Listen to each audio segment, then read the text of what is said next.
15일 충남 태안 소재 국방과학연구소 안흥시험장에서 놀라운 시연 행사가 열렸습니다.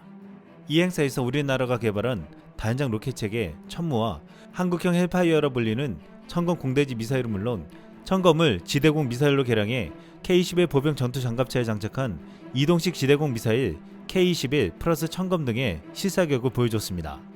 이 행사에는 사우디아라비아, 노르웨이, 이집트, 스웨덴, 아랍에미리트, 폴란드, 필리핀 등 7개국 군 방산업계 관계자 50여 명이 참석했습니다. 잠재적 고객을 상대로 적극적인 마케팅을 벌인 것입니다. 이날 가장 주목받는 무기 중 하나는 하나 에어로스페이스가 지난 1년여간 개발해온 지대공 미사일 천검이었습니다. 업계 관계자는 대전차 미사일 천검을 지대공 미사일로 개량해 K-21 보병 전투 장갑차에 장착해 사격하는 것은 이번이 처음이라며 그동안 러시아의 우크라이나 침공 이후 제블링, 스팅어뿐만 아니라 한국산 현공 등 세계 무기 시장에서 휴대용 지대공 미사일 등 정밀 유도 무기에 대한 수요가 급증한 만큼 장갑차에 탑재하는 이동식 지대공 미사일에 대한 관심이 클 것으로 보인다라고 말했습니다. 그런데 이날 참석한 나라 중에 가장 주목받는 나라가 노르웨이입니다. 이날은 천무와 천검을 보러 왔지만 정작 찾아온 이유는 따로 있다는 것이었습니다. 노르웨이는 올 초부터 새로운 전차를 도입하기 위해 K2 흑표 전차와 독일 레오파드를 시험 평가하고서 K2 전차가 더 우수하게 평가를 받았다며 기울어졌다고 했는데 15일에 방한해서 수주 계약을 체결할 수도 있다고 했습니다. 업계 관계자는 현대로템이 연내 수주에 공들인 프로젝트가 두 건이 있는데 하나는 노르웨이 K2 전차 수출이고 다른 한 건은 최대 800대 규모에 달하는 폴란드 추가 수출이다며 두 계약을 합치면 수주 규모는 약 20조 원에 달할 전망이라고 설명했습니다. 노르웨이는 2조 6천억 상당의 전차 82대를 계약할 예정이었으나 지난달 말 갑자기 이것이 전면 무효화될 수 있다는 소식이 들려왔습니다. 1년이 넘는 시험평가가 끝나고 K2 전차가 최종 선정되는 것에 이제 계약만 남겨놓은 상황에서 들려온 소식이라 현대 로템은 물론 한국은 긴장할 수밖에 없었습니다. 이런 상황을 두고 노르웨이 현지 언론은 11월 말에 커브볼에 세게 맞았다고 표현했습니다. 노르웨이 육군대장 에릭 크리스토프센 장군은 노르웨이 정부의 탱크 조달을 취소하고 여유자금 헬리콥터와 육군의 장거리 사격 자금으로 사용해야 한다고 공고했다고 했습니다. 그는 새 전차를 구입하는 것은 기동성과 화력이 아닌 방어에 많은 돈을 쓰는 것을 의미한다며 정부와 대화를 계속하겠다라고 말했습니다. 이것은 언론에 빠르게 유출되고 확인되었으며 하지만 정작 운영본부중장은 자신이 아무것도 보지 못했다고 공개적으로 진술하면서 내분이 일어나는 것처럼 비춰졌습니다. 노르웨이 여단 한 사령관은 새로운 전차가 없다면 우리에게 필요한 전투 능력의 필수 구성 요소를 놓치게 될 것입니다 라고 말했습니다. 반대론자들이 말하는 것은 러시아와 국경을 맞대고 있는 핀란드와 스웨덴이 있기에 노르웨이는 전차보다는 지원무기 체계가 필요하다는 것이었습니다. 그런데 이런 주장은 터무니없다고 했습니다. 핀란드와 스웨덴은 당장 러시아 침공을 대비할 국방 전력이 미약하다며 스웨덴 정부와 핀란드는 긴급하게 국방 전력을 보강하고 있지만 전력의 공백을 쉽게 메울 수 없다고 했습니다. 결국 스웨덴과 핀란드가 뚫리게 되면 노르웨이는 아무런 힘을 쓰지 못할 것이라고 했습니다. 이에 한 노르웨이 네티즌은 거의 K2 전차 도입을 눈앞에 두고 이를 반대하는 에릭 육군 대장을 비판하며 이런 댓글을 올렸습니다. 이상하다. 결승선 직전에 진행 중인 프로그램을 중단하고 그의 군대를 더 악화시키고 싶은 사람 에릭이다. 노르웨이는 위의 모든 것을 살 수 있지만 나는 유럽인들이 여전히 그들의 나라를 보호하고 미국이 도와주기를 기다리지 말아야 한다고 믿는다. 유럽의 EU와 나토는 종이 호랑이보다 약하다. 서류상으로는 군대와 장비조차 없고 이제 어떤 바보는 탱크를 원하지 않는다. 미국의 상황이 점점 이상해지고 있기 때문에 다음번에는 유럽이 혼자가 될 수도 있는데 당신은 탱크를 원하지 않는 것이다. 정치권에서도 반대의 목소리가 나왔습니다. 노르웨이 진보연합의 국방정책을 총괄하는 크리스티안 튜브링 예대는 노르웨이 군 내부의 말을 들어야 한다며 전차 구매는 미친 우선순위라고 반대에 힘을 실어주었습니다.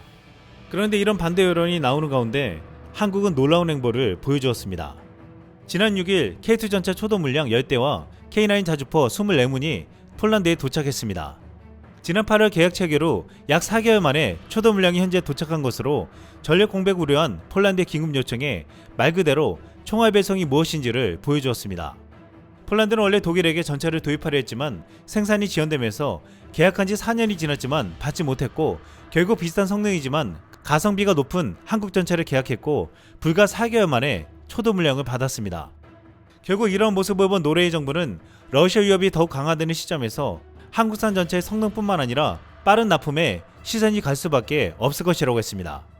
또한 한국은 또 하나의 중요한 발표를 했습니다. 그동안 K2 전차는 대부분 국산화에 성공했다고 했지만 유일하게 파워팩은 독일산을 썼습니다. 현대 두산 잉프라코어는 2008년부터 K2 전차용 엔진 개발에 매달렸지만 계속 채택되지 못했는데 드디어 지난 13일 현대로템과 K2 전차용 엔진 공급 계약을 체결했다고 발표했습니다.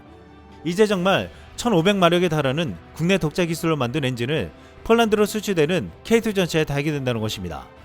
튀르키예도 독일에서 전차 계약을 했지만 제때 받지 못하고 계속 지연되자 K2 전차의 기술을 이전한 알타이 전차를 만들기로 했습니다.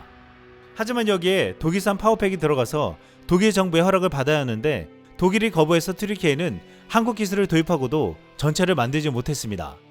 결국 이제 한국산 파워팩이 완성되면서 K2 전차 기술을 이전받은 알타이 전차를 생산할 수 있게 되었습니다.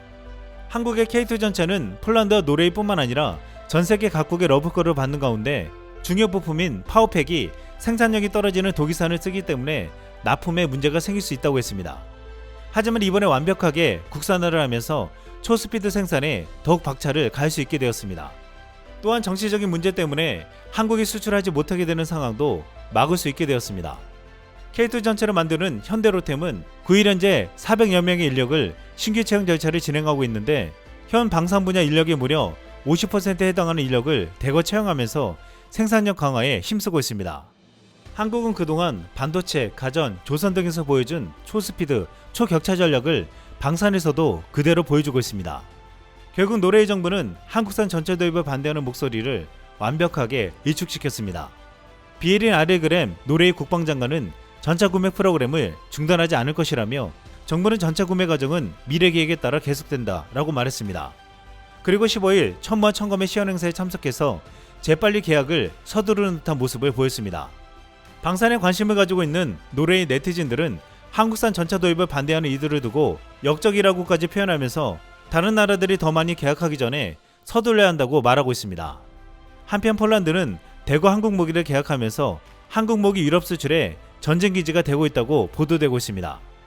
최근 폴란드 최대 국영 방산업체 세바스찬 흐바익 회장은 KF-21 프로젝트에 참여할 수 있으면 기쁠 것이라며 한국 측이 KF-21과 같은 새로운 세대 전투기 연구개발 사업에 책임을 맡도록 한다면 영광일 것이라고 말했습니다.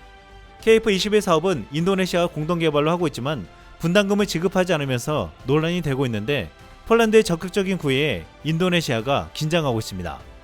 KF-21은 핵심 무장을 국산화하기로 하고 한국형 타우러스 개발에 착수하며 앞으로 수출 경쟁력을 한층 높일 것이라고 했습니다. CNN은 지난달 25일 한국이 세계 무기시장에서 잇따라 계약 성과를 올린다며 어떻게 무기의 거상이 되고 있는지를 집중 분석하는 글을 올렸는데 여기에 이런 제목을 달았습니다. 탱크가 속도를 내고 곡사포가 터지고 뼛속까지 흔들고 이게 한국이 무기를 파는 법. 이상 쓸멍이었습니다.